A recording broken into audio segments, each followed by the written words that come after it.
प्यारे बच्चों, सुप्रभात। आज मैं आपकी संस्कृत की अध्यापिका सीमा पंडित पुनः आपके सामने उपस्थित हूँ। आपने अब तक पाठ 3 वयम पश्यामः जंतुशालाम पढ़ा। इसके नए शब्द और शब्दार्थ पढ़े। आज हम करेंगे पाठ 3 का अभ्यास कार्य।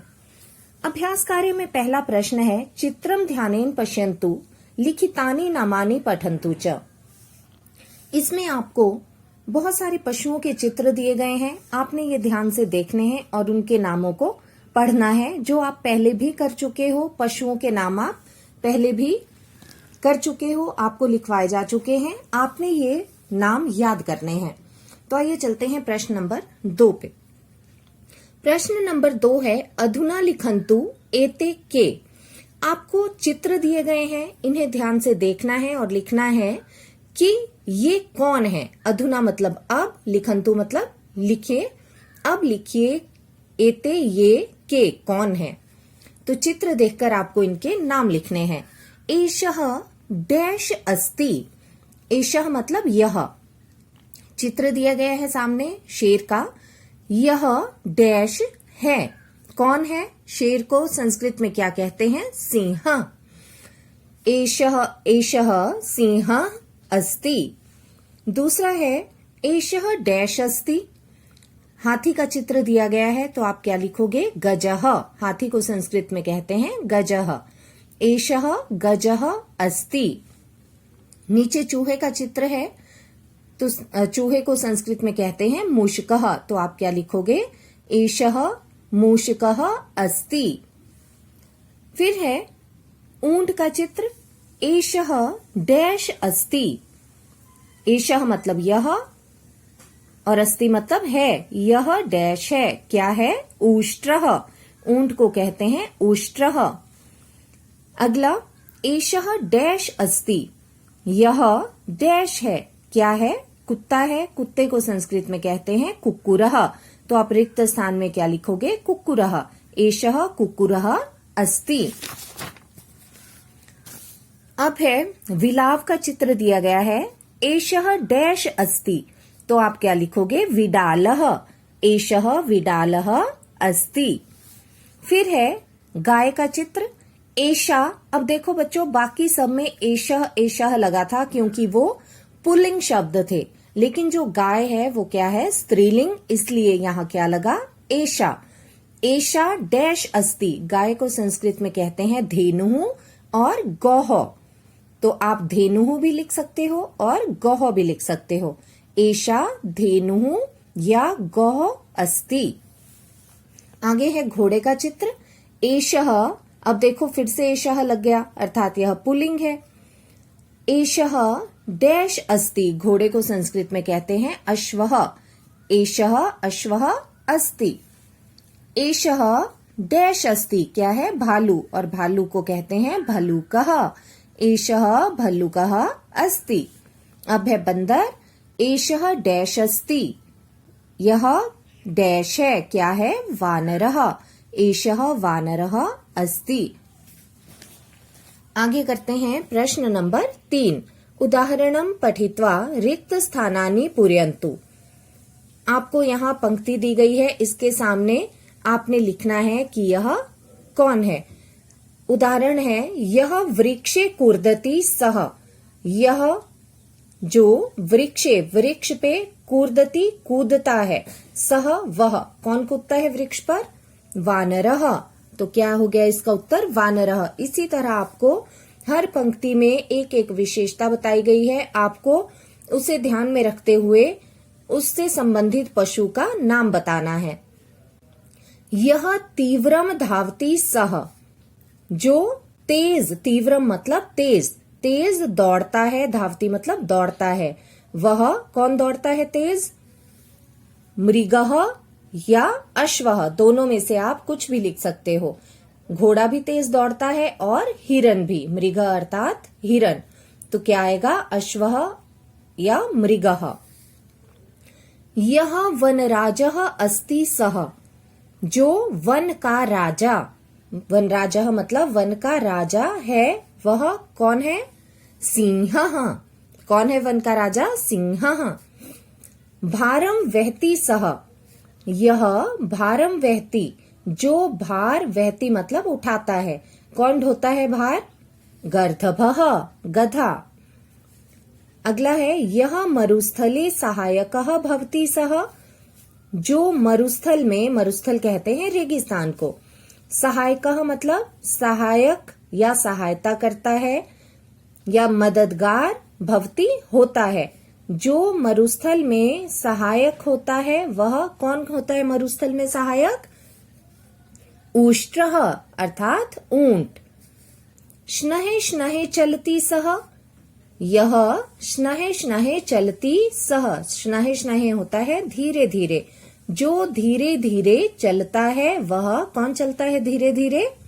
गजः हाथी, और दूसरा कच्छपः कछुआ। ये दोनों ही धीरे धीरे चलते हैं, तो आप दोनों में से कुछ भी लिख सकते हैं। कच्छपः अर्थात कछुआ भी लिख सकते हैं, गजः अर्थात हाथी भी लिख सकते हैं। अगला प्रश्न है अधोलिखितानि पदानि उचित स्तंभे लिखत। आपको यहाँ कुछ पशुओं के नाम दिए गए हैं, उन्हें आपने जिस स्तंभ में अर्थात जिस तरफ जो आना है, एक तरफ है वनवासिनः पशवः अर्थात वन में रहने वाले पशु, और दूसरे में है अन्य पशवः अर्थात जो दूसरे पशु हैं जो घरों में भी रहते हैं, उनके नाम आपने लिखने हैं। तो आपको यहाँ से वो नाम छांटने हैं। यहाँ नाम दिए गए हैं गजः, सिंह, वानरः, ऊष्ट्रः, अश्वः, व्याघ्रः, भल्लुकः, गर्दभः, धेनुः, अजा, मूषकः, विडालः। इनमें से सिंह और मूषकः ये दो नाम तो पहले से ही यहाँ लिखे हैं, बाकियों में से आपको छांटकर उन्हें अलग अलग करना है। तो वनवासिनः पशवः में कौन कौन आएंगे? जो वन में रहते हैं, गजः, भल्लुकः, वानरः, व्याघ्रः और विडालः। दूसरी तरफ है अन्य पशवः, धेनुः, अजा, अश्वः, ऊष्ट्रः, गर्दभः। तो इस तरह से आपने छांट कर ये अलग अलग कर लेने हैं।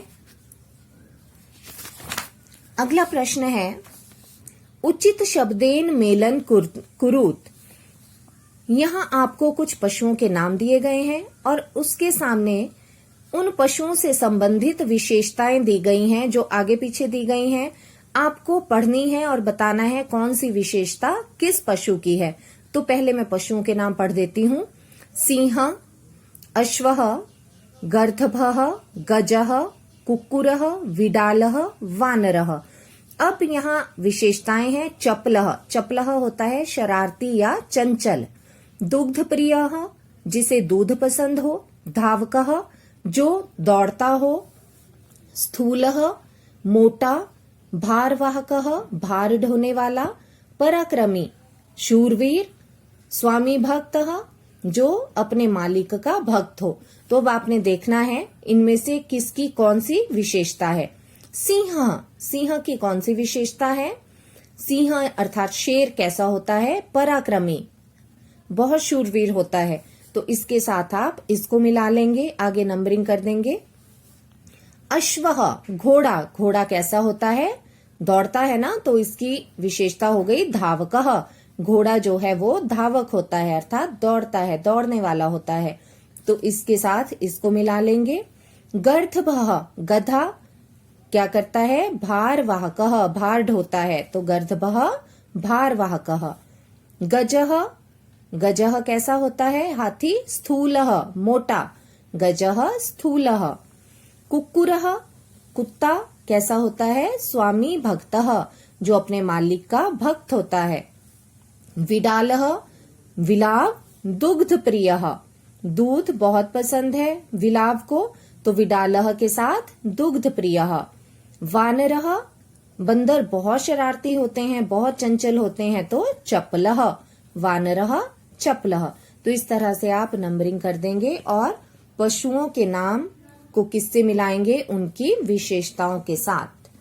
अगला है अधः प्रदस्थाने स्वप्रिय पशोः चित्रम रचित्वा तत् चित्रम वर्णः रचयन्तु। वर्णः होता है बच्चों रंग। नीचे दिए गए स्थान पर आपको खाली स्थान दिया गया है। यहाँ पर आपको अपने मनपसंद पशु की अर्थात जानवर का चित्र बनाना है और उसमें रंग भरने हैं। तो अब देख लेते हैं आपको इनमें से उत्तर पुस्तिका में क्या क्या करना है। आपने अब तक पाठ पढ़ा और उसके नए शब्द और शब्दार्थ अपनी उत्तर पुस्तिका में लिखे। अब आप अपनी उत्तर पुस्तिका में लिखेंगे सबसे पहले तो आपको मैंने पशुओं के नाम करवा दिए हैं, जो नाम आपको पशुओं के यहां भी बताए गए हैं। प्रश्न नंबर 1, पशुओं के नाम ध्यान से पढ़िए और इन्हें याद कीजिए। तो ये आप उत्तर पुस्तिका में रहने देंगे। बच्चों, आज जितना भी अभ्यास कार्य आपको करवाया गया, चाहे वो प्रश्न नंबर 2, 3, 4, 5 और 6, ये सारा आपको अपनी संस्कृत की पुस्तक में करना है। लेकिन आपको उत्तर पुस्तिका में क्या करना है वो मैं आपको बता देती हूँ। प्रश्न नंबर 2 जो है वो आप सिर्फ पुस्तक में ही करेंगे, उत्तर पुस्तिका में नहीं करेंगे। प्रश्न नंबर 3 पुस्तक में भी और उत्तर पुस्तिका में भी करेंगे। प्रश्न नंबर 4 ये भी आप पुस्तक में भी और उत्तर पुस्तिका में भी करेंगे। प्रश्न नंबर 5 पुस्तक में भी उत्तर पुस्तिका में भी। और प्रश्न नंबर 6 जो है ये सिर्फ पुस्तक में ही करेंगे, उत्तर पुस्तिका में नहीं करेंगे। लेकिन ये सारा कार्य आपको पुस्तक में अर्थात अपनी बुक में तो करना ही करना है। तो उत्तर पुस्तिका में कौन कौन से करने हैं ये फिर से आपको बता देती हूँ। प्रश्न नंबर 3, 4 और प्रश्न नंबर 5 ये आपको सिर्फ अपनी उत्तर पुस्तिका में करने हैं। लेकिन सारे के सारे प्रश्न उत्तर आपको अपनी पुस्तक में तो करने ही हैं और याद भी करना है। धन्यवाद।